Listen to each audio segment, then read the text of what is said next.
I'm Mr. MegaManFan, and this week on the PC Engine Files, I've got some good news and I've got some bad news. The good news is that Metal Stoker, aka Metal Stoker Neo Hardboiled Shooting, is a really good game. The bad news is it's a really expensive game. A quick glance at the prices on eBay was quite eye-opening. If you want a complete inbox copy, or at least complete in the tray, the gem-style case that HuCards / TurboGrafx 16 / PC Engine games come in, it's not cheap. Lowest I could find, $120.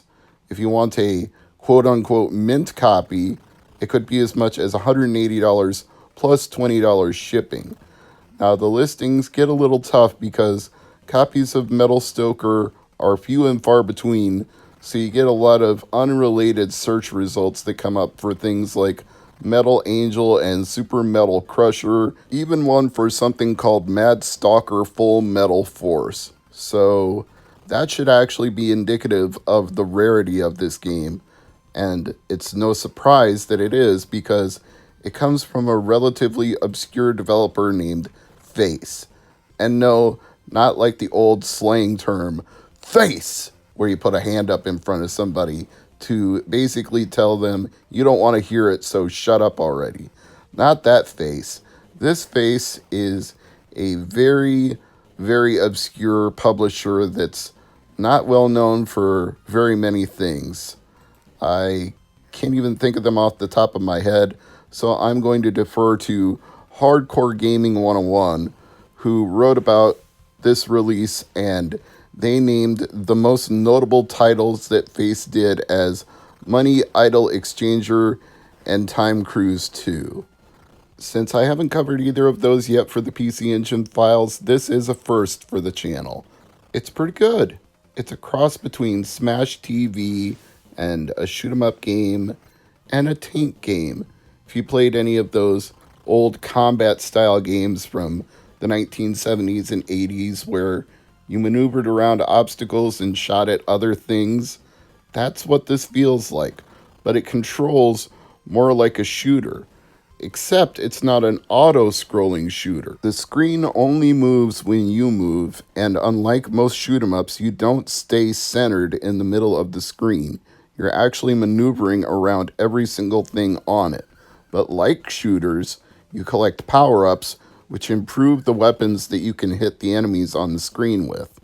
It's very interesting that this game seems to be entirely in English and yet was never released for TurboGrafx 16.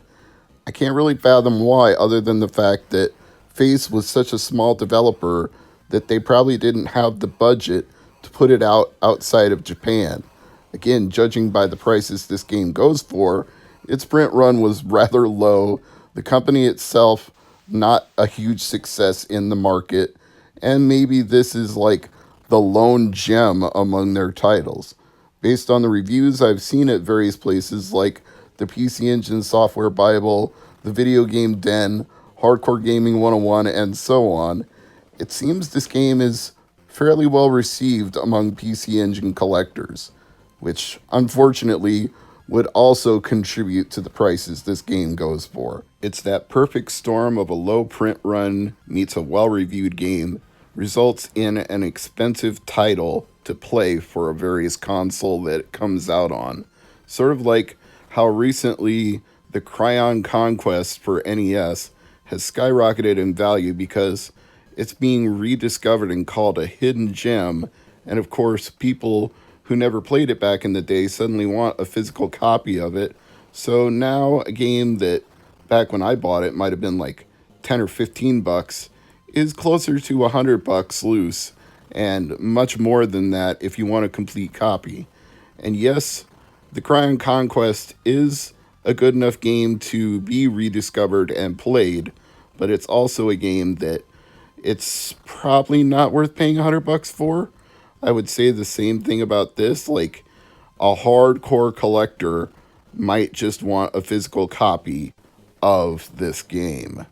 If you're that person and you have $120 to spare or more, then sure, why not get a copy of Metal Stoker if you want to spend your money that way? I'm not judging you because we all spend whatever we want on whatever we like. But for me, it sometimes feels crazy to pay more for a 30-plus-year-old game than something brand new for a modern console or even for a collector's edition of something. Limited run games makes those special packages with the game, a poster, a soundtrack, some trinkets, and you could get one of those for less than you would pay for a 30-plus-year-old game like Metal Stoker. But try it. Find a way to try it and play it because it's got some really great things going for it. I love these boss areas that trap you in one screen and make you defeat all the enemies in that area before you move on to the next part of the stage. I really enjoy that format.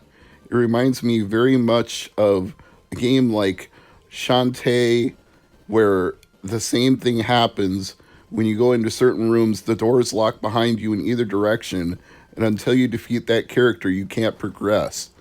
And also, I really dig how the game gets better as you get more experienced. Like, at first, you want to be cautious and try to clear each enemy and not take too many hits because you have a limited number before your ship gets exploded.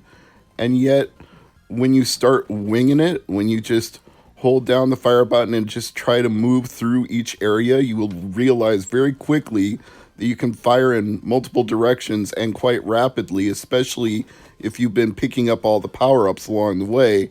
And then it becomes more freeform. You just kind of wing it and take out enemies and dodge their fire. It becomes more like a bullet hell kind of game. And I dig that. I think Metal Stoker actually deserves its price, even if it's not a price I necessarily want to pay. I feel like, hey, you know what? If I'm gonna spend 120 bucks on something from 30 plus years ago for PC Engine, maybe this would be the one.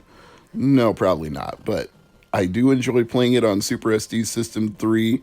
I do enjoy playing it in emulation, and I will admit, if you have a physical copy, I might just envy you just a little bit because I think this game deserves to be played by more people, and owning it would be kind of a treat. I, I just don't know that I can justify $120 for it, but I can definitely see why, if you're super, super into PC Engine games, you couldn't have a collection and have stuff like Sapphire and Rondo of Blood and not also have Metal Stoker. You would want to spend that kind of money to have every part of the PC Engine library, especially the ones that are a little obscure, pretty good, definitely hard to find. And this would be all of those. So, don't know how much more I can add about Metal Stoker that you can't already see from watching me play it. It's fun. It's so much fun that I almost want to just say, stop watching me and go find a copy. How would I find a copy, is what you're asking? Well, I really can't tell you that. I'm just going to tell you DuckDuckGo is your friend. Google, maybe not so much. Archive.org, somewhere in the middle. Sometimes it helps, sometimes it doesn't. But it's definitely out there. There are definitely places you will be able to locate Metal Stoker so you can experience this tank slash shoot 'em up slash smash TV slash scrolling action game for yourself. And hopefully by watching me play, you've learned what not to do. I'm Mr. MegaManFan. Thanks for watching. I'll see you again on another episode next week.